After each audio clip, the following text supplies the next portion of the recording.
Dice el ejercicio que quiero que trabajemos hoy. Dice lo siguiente. Se llevó a cabo un ensayo de compresión triaxial tipo C1 sobre muestras de arcilla saturada, en donde se obtuvieron los siguientes resultados. Entonces ahí podemos encontrarnos que nos dan unos resultados del ensayo como tal. Contamos con el esfuerzo 3, el delta sigma y el valor de delta U, todos ellos en kilonewton metro cuadrado, kilopascales. Teniendo en cuenta la información anterior, determine los parámetros de resistencia de la arcilla. Entonces, mire que acá ya empezamos a adentrarnos ya en el uso propiamente de las diferentes soluciones. Entonces, como usted notará, el ejercicio nos habla sobre los parámetros de resistencia. Entonces, en ese orden de ideas, si nuestro interrogante son los parámetros de resistencia,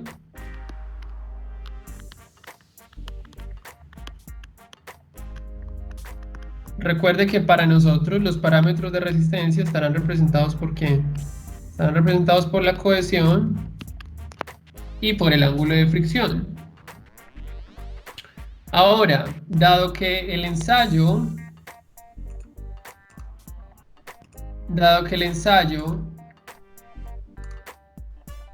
es un ensayo tipo CU, como usted está viendo acá,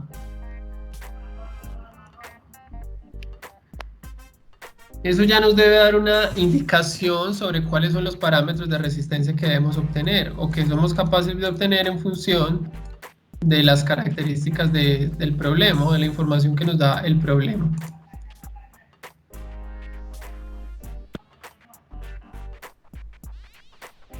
Entonces la pregunta, muchachos, sería, ¿cuáles son esos parámetros de resistencia que debemos obtener a partir de un ensayo CU, de un triaxial CU?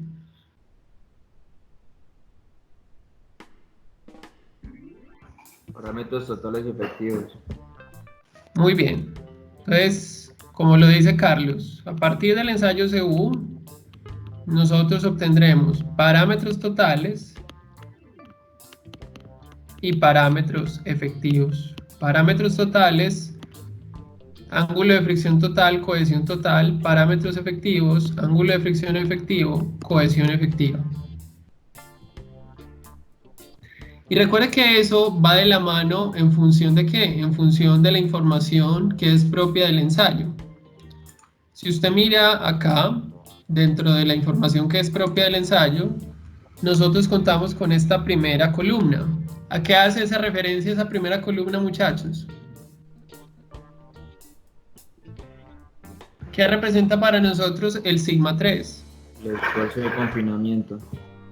Recuerde que para nosotros sigma 3 representará el esfuerzo de confinamiento de la muestra. Y que también puede ser conocida como ¿qué? Como la presión de cámara. ¿De cuál cámara? De la cámara triaxial. Ese será un primer dato muy importante. ¿Qué otro dato conocemos? ¿O qué otro dato nos dan el problema? ¿Qué representa para nosotros delta sigma, muchachos?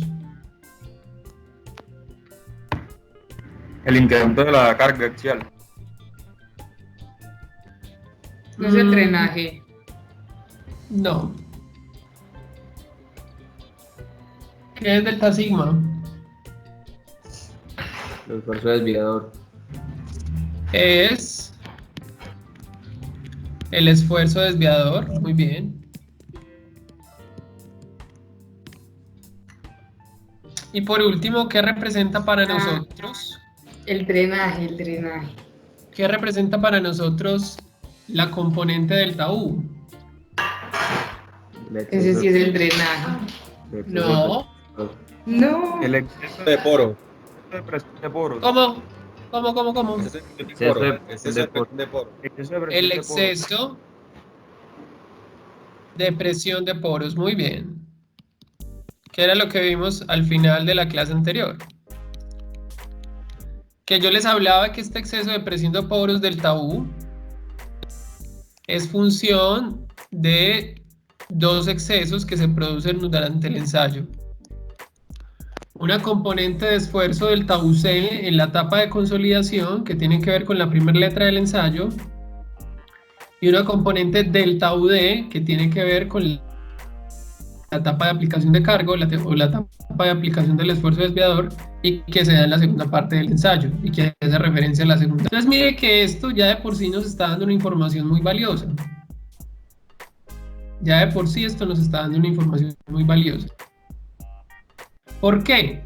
Porque si el ensayo es consolidado o no de estas componentes que aparecen acá y que forman parte del delta U, ¿qué significará eso? ¿Qué significará para nosotros que el ensayo sea consolidado? ¿Qué representa eso en el caso del delta UC?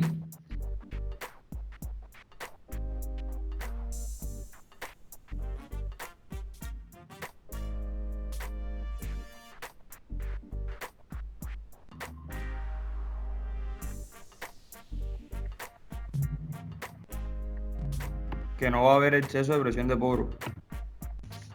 Que no hay exceso de presión de poros. ¿En qué etapa, Juan? En la consolidada. En la etapa de consolidación, el exceso de presión de poros es cero. Y por lo tanto, la generación del exceso de presión de poros que está dado en el ejercicio corresponde a ¿qué? A un exceso que se genera con la aplicación de delta sigma. Es decir, en la medida que yo aplique delta sigma, yo estoy generando un exceso. ¿Por qué? Porque recuerde que el ensayo CU también es conocido como la prueba consolidada rápida. Entonces, de alguna manera, lo que me está diciendo ese dato es que yo estoy aplicando la carga muy rápido, estoy generando una condición de no drenaje, es decir, porque aplico la carga tan rápido que no le doy la oportunidad al suelo de que reaccione, o al menos su permeabilidad que reaccione, y el exceso o la carga que soporta el agua la vaya disipando. Y por lo tanto, entonces tendré que la componente de exceso que tengo está asociada a una componente desviadora, que es la segunda columna del problema.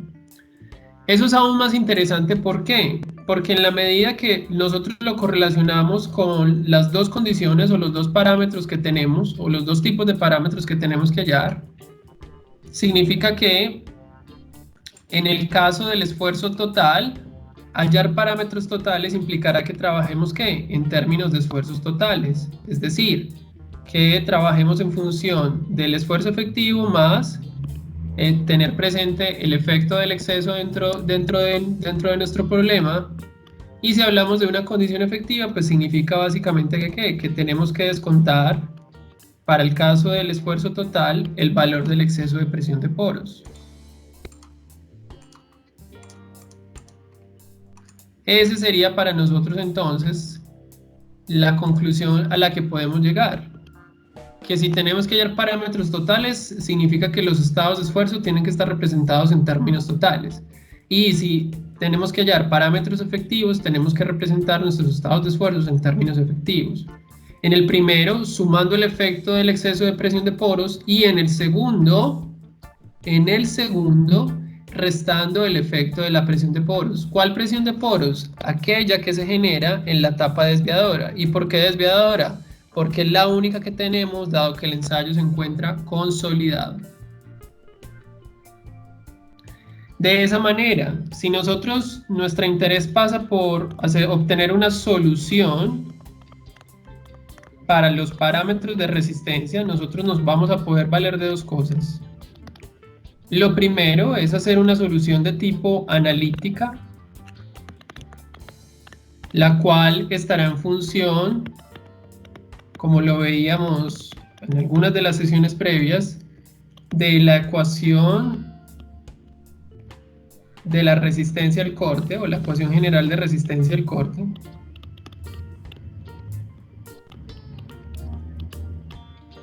O podremos utilizar una solución de tipo gráfico, o una solución gráfica, que implica básicamente dibujar para nosotros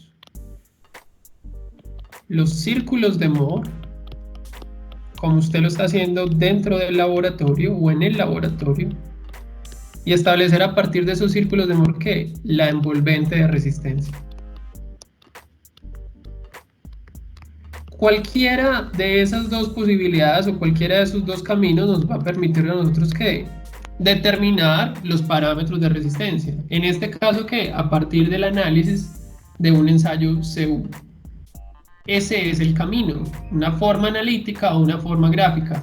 Vamos a mirar las dos y vamos a ver qué características, qué particularidades tienen dentro para nosotros. Ahora, recuerde que cuando hablamos del ensayo triaxial y del establecimiento de la envolvente de falla en el círculo de Moore o con los círculos de Moore, nosotros decíamos que en el caso del ensayo triaxial, pues usted va a requerir que mínimamente de 3 puntos. Eso básicamente lo que le va a indicar a ustedes que tenemos o tendremos más bien, al considerar 3 puntos, consideraremos 3 muestras y de esas 3 muestras nosotros vamos a generar 3 círculos. Unos círculos que van a estar asociados a un criterio de falla y para los cuales nosotros vamos a determinar lo que nosotros también decíamos previamente como el punto D. Mírenlo acá. Nosotros vamos a determinar las coordenadas de este punto D. Que si usted recuerda, este punto D tiene coordenadas sigma, tau. Por eso vemos acá que el eje X está representando un esfuerzo normal y el eje Y está representando un esfuerzo tangencial o un plano sigma tau.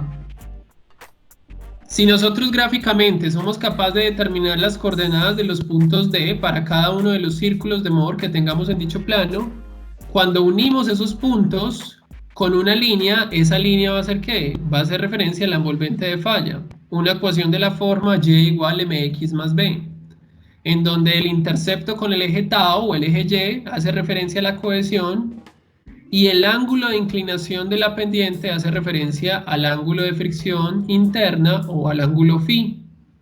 Ese es básicamente el proceso a seguir y usted lo está haciendo dentro del laboratorio. Usted tiene que dibujar los círculos, buscar los puntos donde haya tangencia entre esa envolvente y esos círculos. Recuerde que también por definición hablábamos nosotros que en el caso del punto D, el punto D es muy interesante. ¿Por qué? Porque es un punto en donde se iguala el cortante de resistencia de la envolvente con el cortante actuante del círculo de Moore.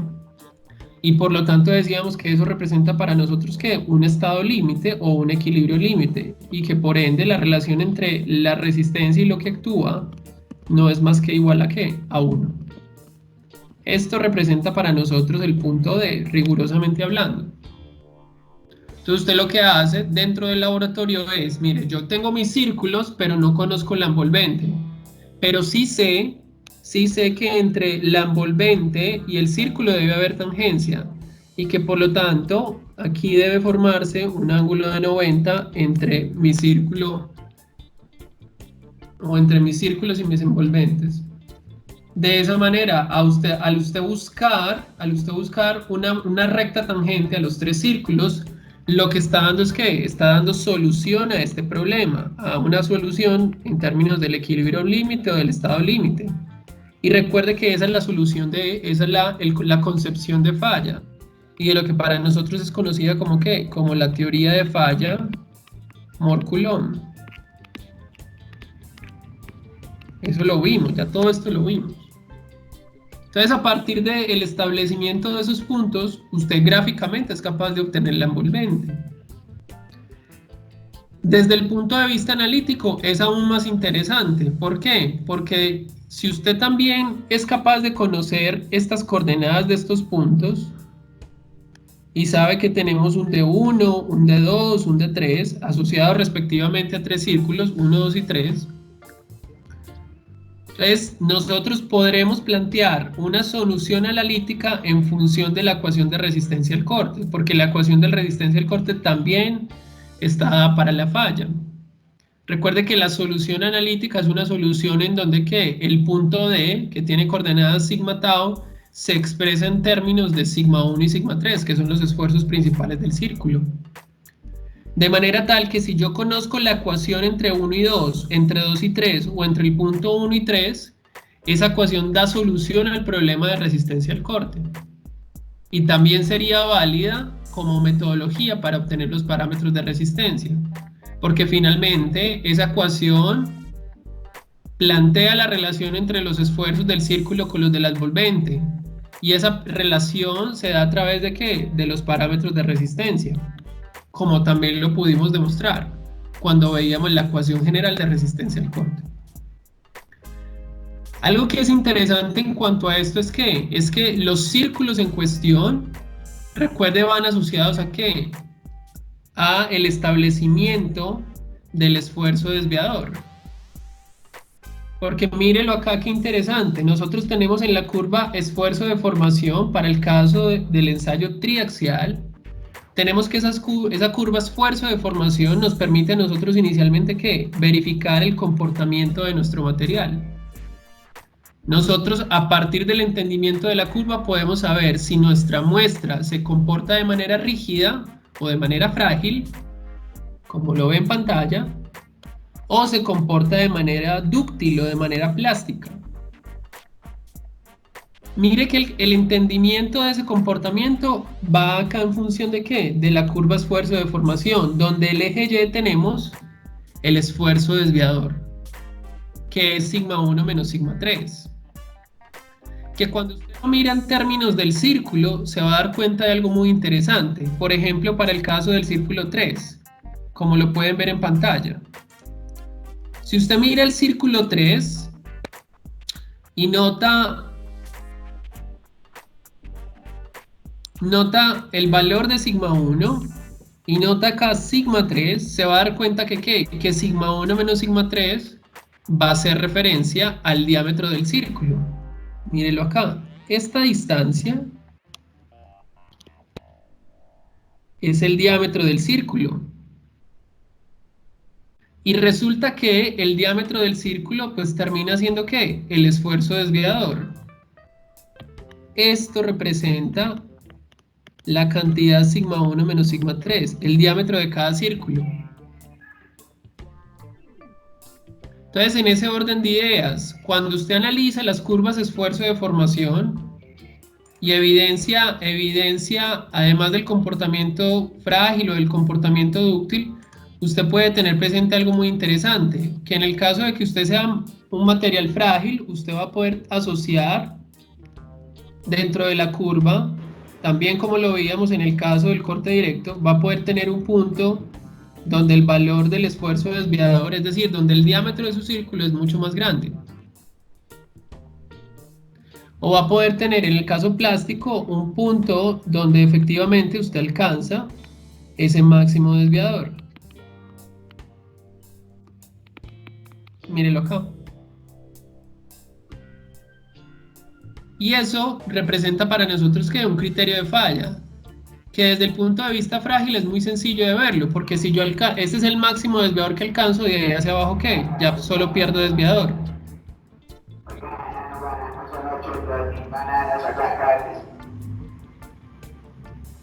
Momento, por favor.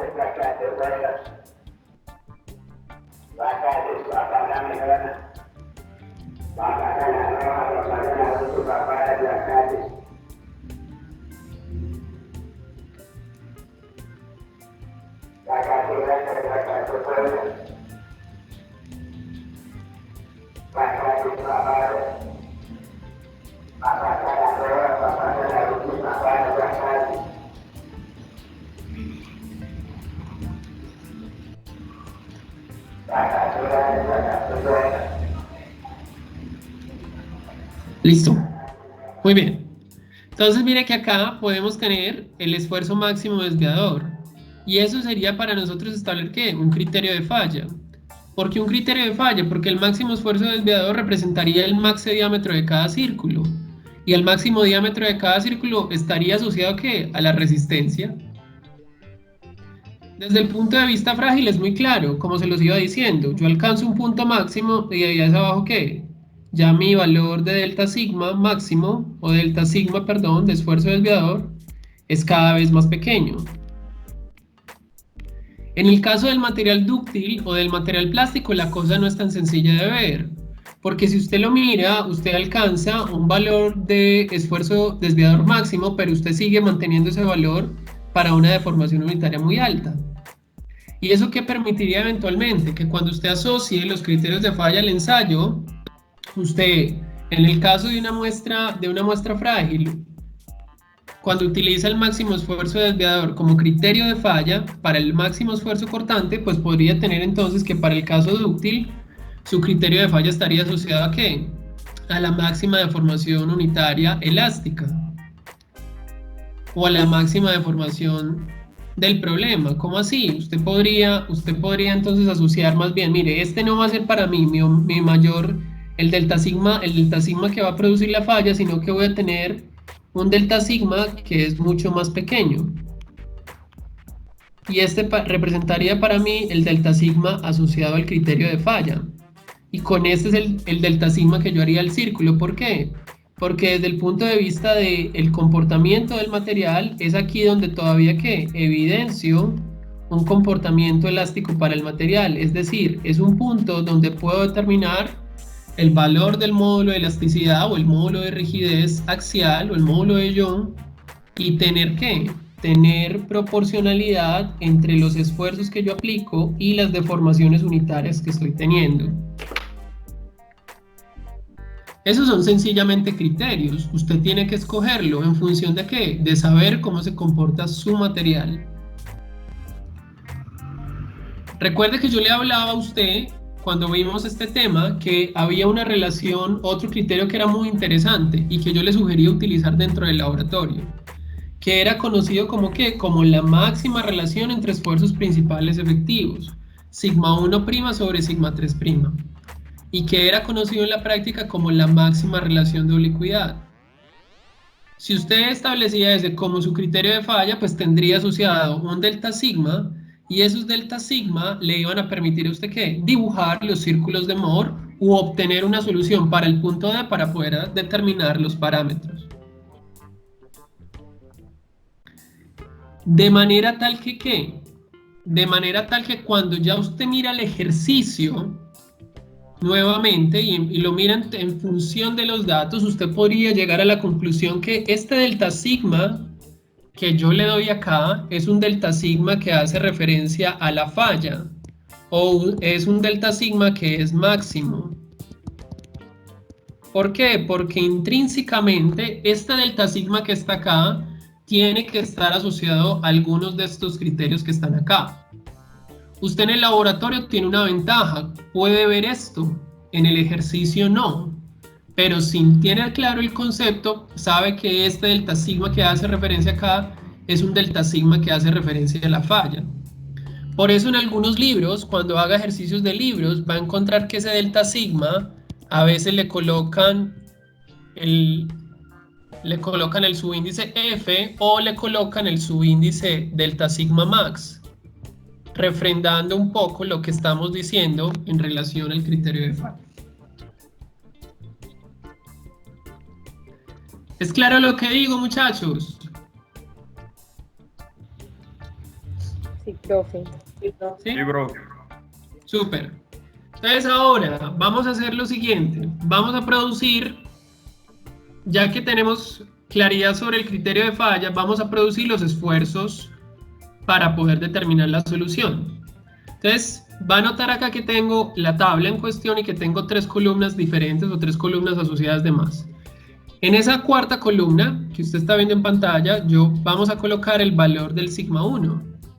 Ese sigma 1, muchachos, lo vamos a colocar en las mismas unidades del problema o en las mismas unidades de los esfuerzos que venimos trabajando.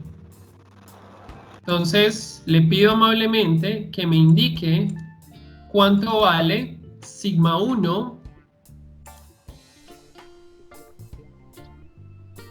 para el caso del estado de esfuerzos 1, el estado de esfuerzos 2 o el estado de esfuerzos 3, o para la muestra 1, 2 y 3. Dígame por favor cuánto vale sigma 1 o a qué es igual sigma 1, ¿Qué es sigma 1 para nosotros?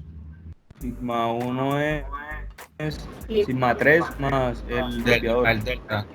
Perfecto. Es el valor del sigma 3 más el esfuerzo desviador. Entonces, dígame por favor, cuánto vale sigma 1 para nosotros.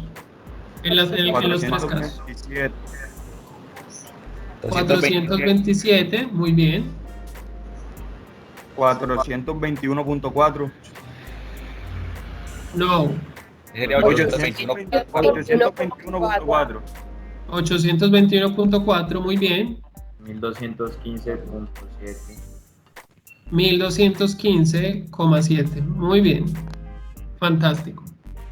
Ahora vamos a calcular las siguientes dos columnas. Vamos a calcular el valor del esfuerzo efectivo 3 en las mismas unidades del problema, kilonewton metro cuadrado, y el valor del sigma 1 efectivo en las mismas unidades del problema, kilonewton metro cuadrado. Entonces pregunta, ¿cuánto valen respectivamente sigma 3 y sigma 1 efectivo? 153 sigma 3. Sí, pero recuerda que antes de eso, ¿qué es sigma 3 efectivo? Total menos presión de poros. Sigma Es el 3 total menos el Menos la exceso de presión de de poros. poros. Y el sigma 1 efectivo es el total menos la presión de poros. Muy bien. Ahora sí, díganmelos por favor. 154 sigma 3. 155, 310. 310, Sí, profe. 310, Y 465. 465. Fantástico. Y ahora díganme por favor sigma 1 efectivo. 382, 382, 731.4. 731.4. Muy bien. 1080.7. 1080,7. Perfecto. Muy bien.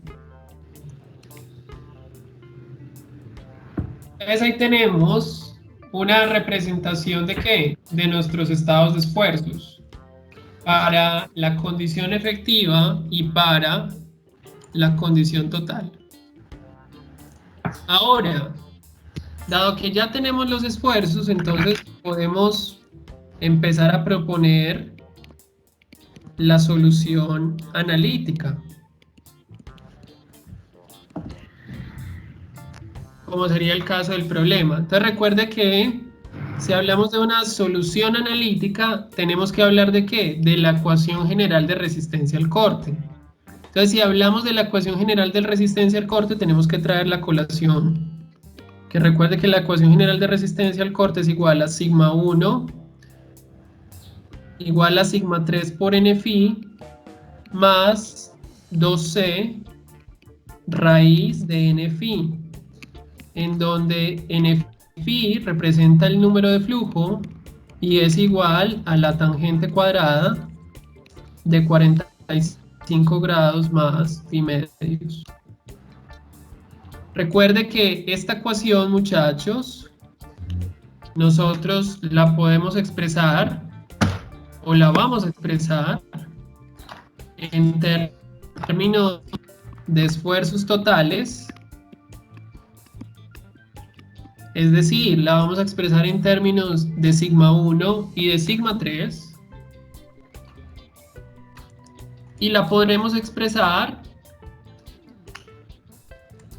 en términos de esfuerzos efectivos.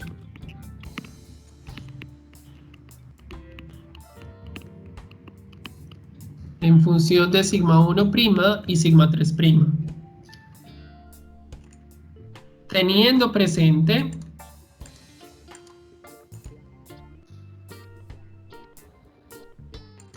presente que la solución analítica es una solución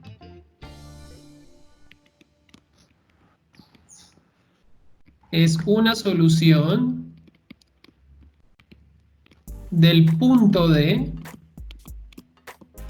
Recuerde que este punto D tiene coordenadas sigma, tau, y que se da en función de ¿quién? Se da en función de sigma 1 y de sigma 3 para el caso que corresponda, ya sea que sigma 1 y sigma 3 los expresemos en términos totales o sigma 1 y sigma 3 lo expresemos en términos efectivos. Eso es lo que nos interesa hacer. Proponer un sistema de ecuaciones en función de esos estados de esfuerzos que acabamos de determinar. ¿Estamos claros hasta ahí? Sí, profe. Sí, profe. Vale, muy bien. Entonces, habiendo dicho eso, propongamos un sistema de ecuaciones para el problema. Entonces recuerde que en solución analítica podemos trabajar con cualquiera de los puntos que hacen parte de la envolvente, porque esos van a alimentar la solución del problema.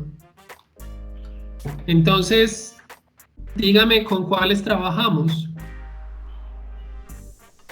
¿Con qué puntos trabajamos? Con el primero y el tercero, profe. Con el primero y el tercero, dice Juan. Eso es muy interesante, ¿por qué? En función de lo que dice Juan, porque si trabajamos con el primero y el tercero, ya implícitamente, o la solución va a contener el punto intermedio. Eso es relativamente cierto, siempre y cuando la envolvente siempre tenga la misma pendiente. En ocasiones la envolvente suele tener variaciones entre puntos, pero se parte de la hipótesis de que la envolvente es una línea recta. La realidad es que a veces no es siempre una línea recta, puede incluso llegar a ser una línea curva. Pero en ese orden de ideas, nosotros partimos de la hipótesis, al menos es lo que es la teoría de falla de Mohr-Coulomb, que la envolvente es una sola línea y que tiene una misma pendiente y un mismo intercepto. Por lo tanto, proponer una solución para 1 y para 3 es bastante acertado desde el punto de vista de la obtención de parámetros. Entonces aquí, solucionando para la muestra 1 y para la muestra 3.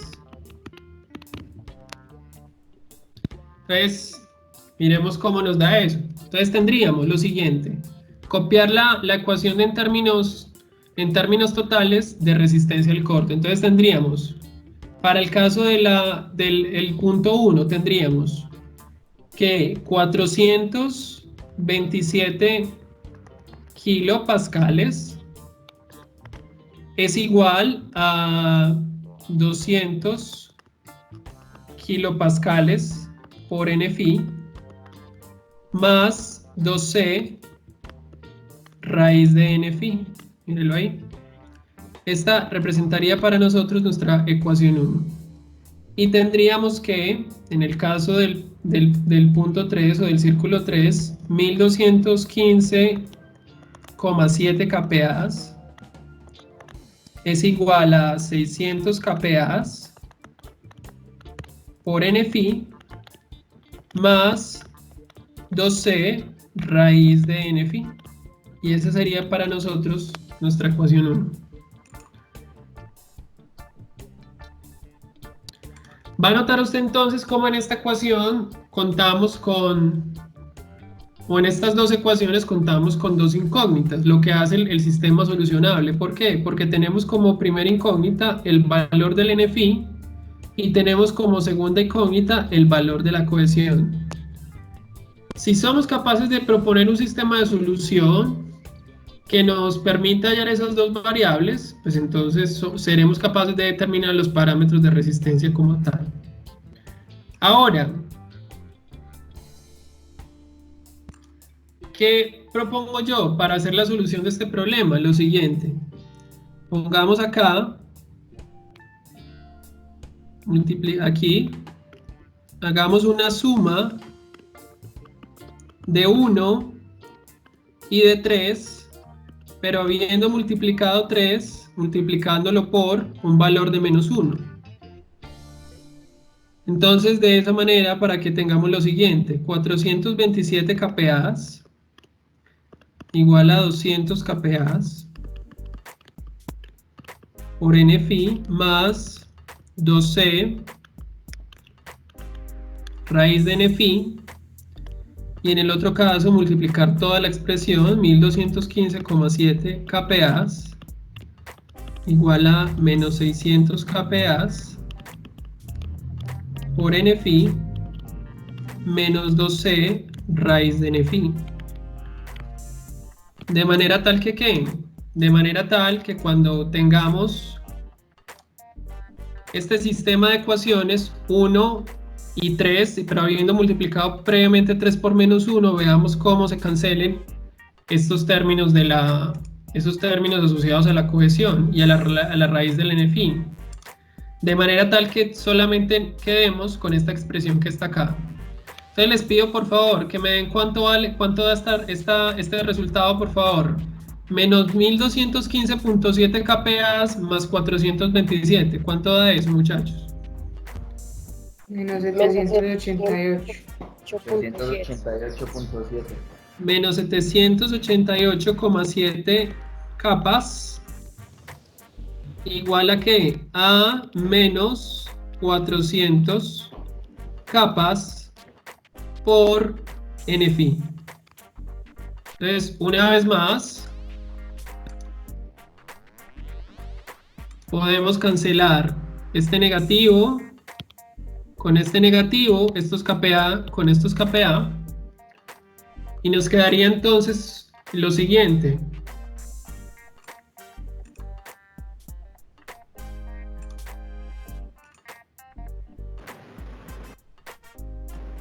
Nos quedaría entonces que 400 por n phi es igual a 788.7. En otras palabras, n phi va a ser igual a 788.7 sobre 400. ¿Y cuánto nos da esto, por favor? 1.972. 1.972. 1.972. Muy bien.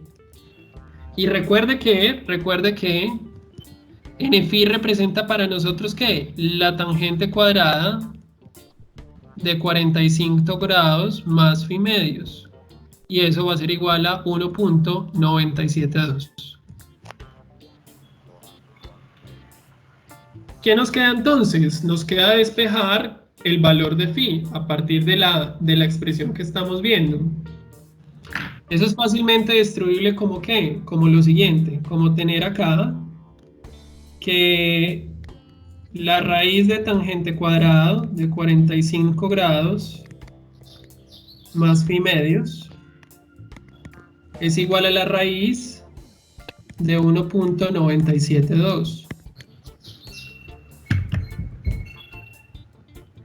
En otras palabras, la tangente de 45 grados más phi medios es igual a ¿cuánto? ¿Cuánto da la raíz de 1.97, muchachos?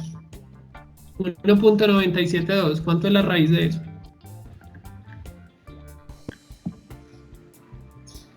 $1.4042. 1.4042. Muy bien. Y eso, si yo quiero eliminar mi valor de tangente, pues lo único que tendría que hacer es eliminar el valor de la tangente con la tangente inversa. 45 grados más phi medios será igual a la tangente inversa de 1.4042.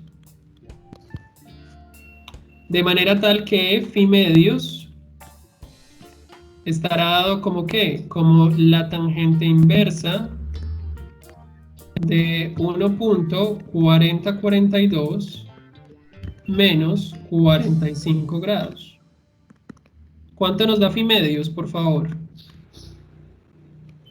¿Cuánto nos da tangente inversa de 1.4042 menos 45? ¿Cuánto da eso, muchachos? Pues a mi fin medio me da 19. 54. Phi medios. Phi medios, no el phi. No, eso da A mí me Con da fin me da 19. ¿Cuánto? 19.089. Phi profe, medios.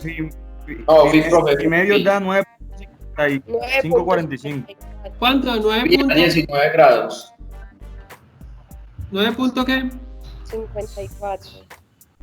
9,54 grados, por lo tanto phi es el doble de eso. Ahora sí, ¿cuánto da phi? 19.089. 19,09 grados o aproximadamente 19,1 grados. Y eso, muchachos, representa para nosotros el valor del phi total. Mírenlo ahí, 19,1 grados.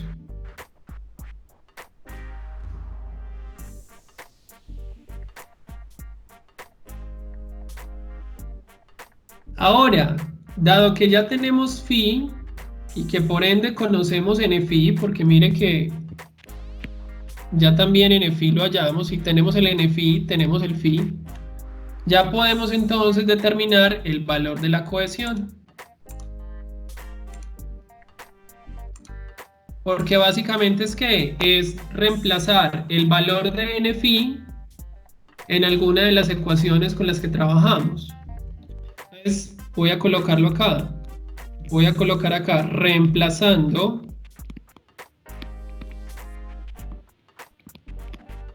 NFi en 1, en la ecuación 1. Entonces, ¿qué tendríamos nosotros? Tendríamos que 427 kilopascales es igual a 200 kPa que multiplica a 1.972, que es NFi, más 2C raíz de NFi. Entonces mire que si despejamos para cohesión, tendríamos que 2C raíz de NFi es igual a 427 kilopascales menos 200 kPa que multiplica a el NFi, a 1.972.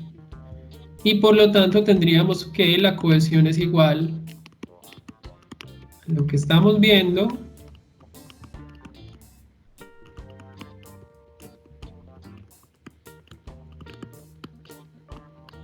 sobre 2 por la raíz de 1.972. ¿Cuánto nos da este resultado, muchachos, por favor? ¿Cuánto nos da esto?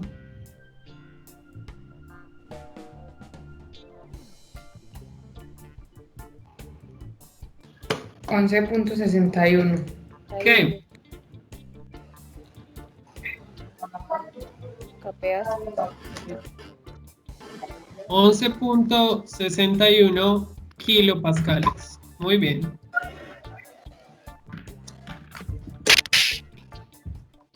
Entonces ahí tendríamos, muchachos, nuestros parámetros totales asociados a una solución analítica de un sistema de ecuaciones entre la muestra 1 y la muestra 3.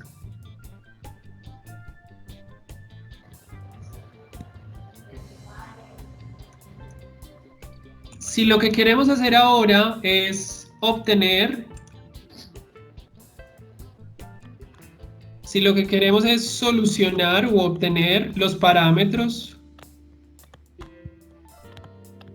para la condición efectiva,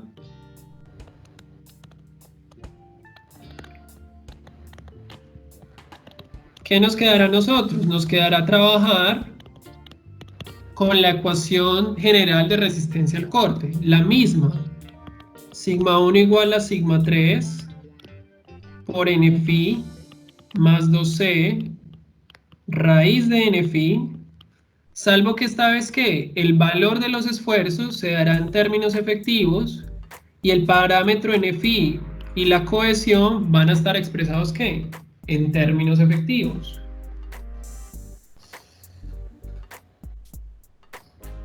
De manera que rápidamente, si lo hacemos nuevamente para 1 y para 3, pero ya esta vez en términos efectivos, miremos qué nos va a quedar. Entonces pongámoslo acá. Solucionando.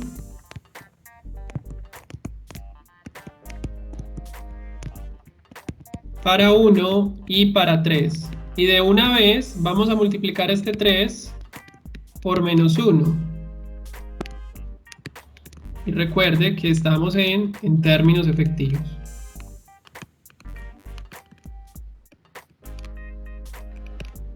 Entonces, ¿qué nos quedará? Tendremos lo siguiente. Ustedes me van ayudando ahí, que ustedes ya tienen los datos. Quedaría 382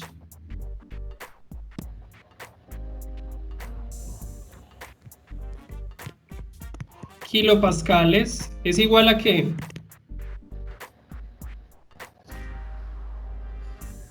Es igual a 155 kilopascales por n-phi' más 12' raíz de n-phi'. Y tendríamos que la ecuación 3 es igual a 1080.7 kPas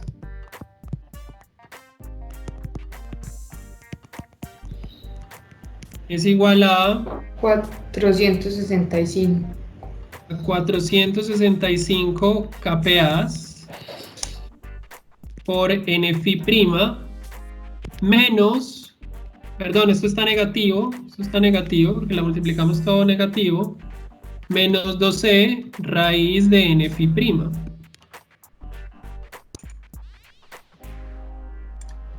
¿Sí o no? Entonces lo mismo de ahora. Sumamos y nos vamos a dar cuenta que ¿qué? Nos vamos a dar cuenta que una vez más estos términos se hacen cero y que cómo nos queda la igualdad o cómo nos queda la suma de esos. ¿Cuánto da esto? Menos 1080.7 más 382. ¿Cuánto da eso, muchachos?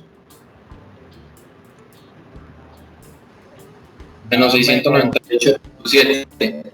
Menos 698.7 kPa Sí, profe. igual a ¿cuánto da este? 300 menos 310 Sí, menos 310. menos 310 kPas por n-phi', o sea que por ende, una vez más, cancelamos el menos, cancelamos los kPas.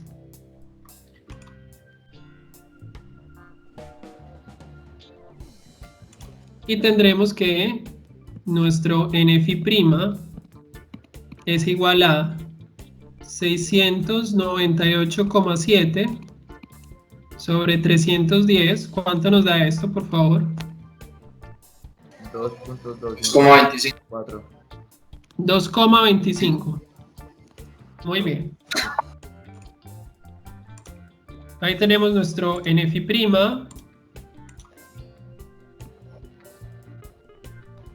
2,25. Y ahora, a partir de eso, ya podemos despejar para ángulo de fricción efectivo y cohesión efectiva. Entonces, ¿a qué es igual el ángulo de fricción? Yo no voy a volver a hacerlo, pero lo voy a colocar acá en función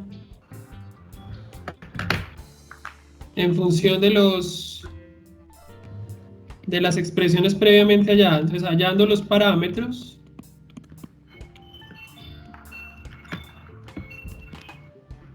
entonces tenemos lo siguiente.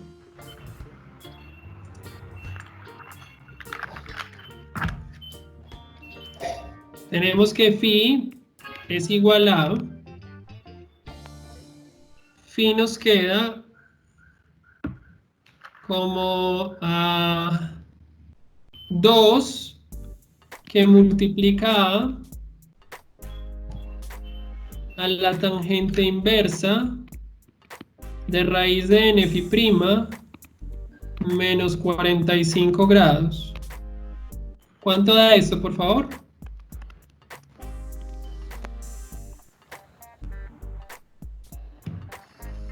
Profe, sí, me da 22.66. 22. ¿Alguien más que verifique, por favor? 42.07.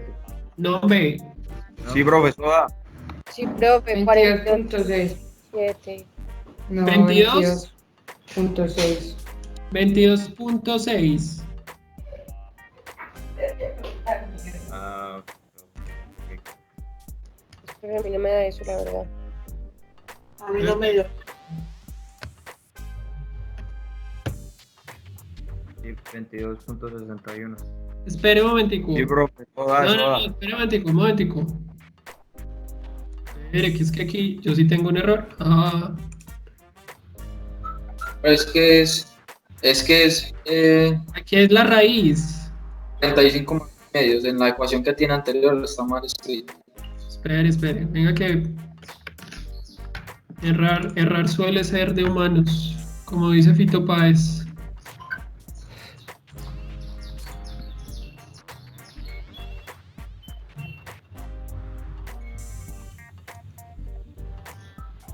Entonces, la tangente inversa, perdón, de la raíz de n phi', ahí sí, menos 45 grados. Ahí sí nos debe dar.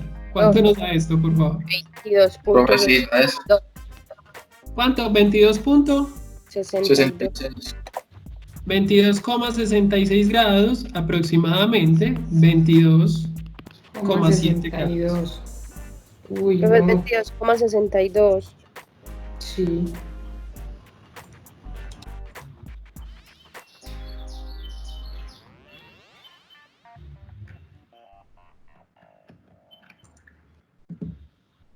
$22,62 muy bien. Y ahora, la cohesión efectiva va a ser igual a, trabajando con la primera ecuación, tendríamos acá 382 kPas menos 155 kPas, que multiplica a 2.25 sobre 2 por la raíz de 2.25. ¿Cuánto nos da esto, por favor? 11.08 kPas. 11.08 capas, aproximadamente 11,1 kPas. Entonces ahí tendríamos nuestro valor de ángulo de fricción efectivo y nuestra cohesión efectiva en función de una solución analítica para esfuerzos totales y para esfuerzos efectivos.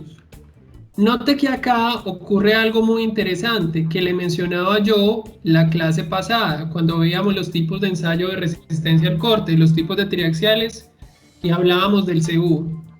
¿Qué se espera del CU? ¿O cuál es la conclusión que usted debe tener de cara a la sustentación en el laboratorio? Usted debe esperar lo siguiente, que el valor de su phi efectivo sea mayor que el valor de su phi total y que el valor de su cohesión total sea mayor que el valor de su cohesión efectiva. Entonces compare y dígame si efectivamente estamos teniendo ese resultado. ¿Nuestro phi efectivo es mayor que nuestro phi total?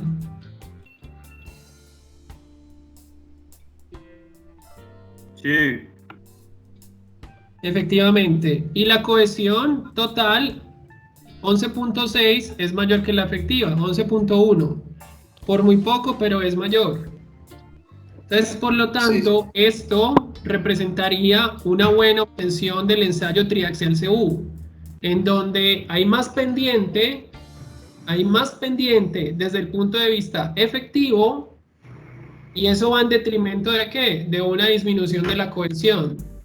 Mientras que en el caso de un estado de esfuerzos total, hay menos pendiente y por ende menos ángulo de fricción, pero eso va en aumento ¿de qué? De una digamos, de un aumento de la cohesión, en tanto la envolvente en la parte de atrás se sube y tendría mayor intercepto con el eje tau. Entonces mire que ahí tenemos o podemos encerrar nuestro problema, al menos analizándolo para una solución analítica.